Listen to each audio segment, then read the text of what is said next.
Hey guys, YouTube is full of Remoaners who can't accept the democratic right of the people.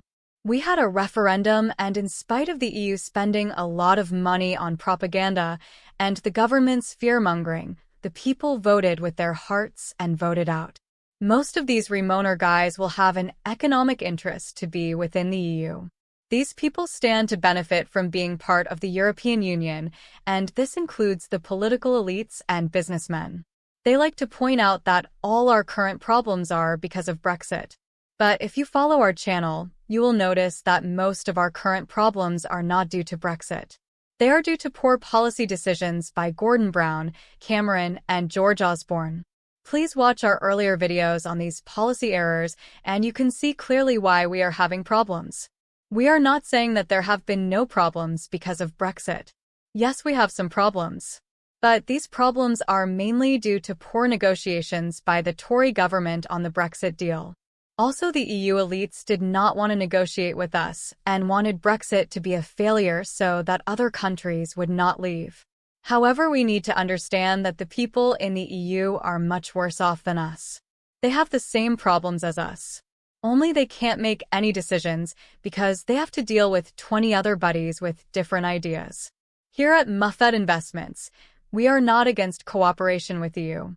We are against federalization where the power of the people is taken away from sovereign nations into the hands of a few. The recent EU elections have confirmed that the people of Europe have had enough of the EU elites. They have shown this with their vote. However, it will be much more difficult to enact change in Europe due to bureaucracy. In France, Macron has called for snap election after losing the popular vote in the EU elections.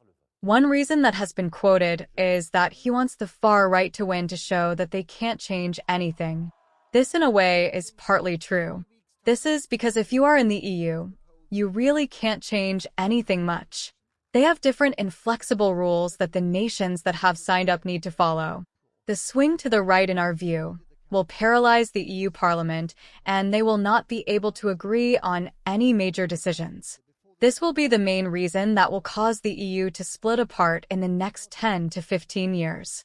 Other reasons that we think that are relevant, which we mention briefly only. The loss of cheap Russian gas for the main economy in Europe has caused deindustrialization of the main growth engine of Europe. Most of their companies have shifted part of their manufacturing to China and America. Once the Germans started to have problems, they will no longer be willing to spend money on the European project. The growing debt of Italy, Spain, and Greece is another problem. Currently, the European Central Bank is buying their debt and keeping interest rates low.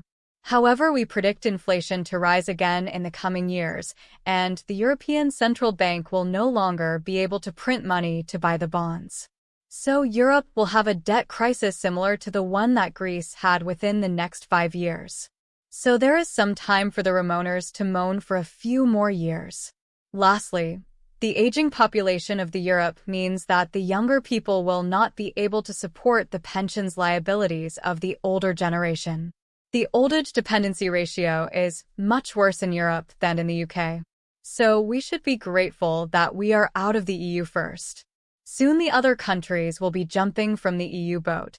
If we are to prosper, we need to focus our attention to growing trade with Asia and Africa.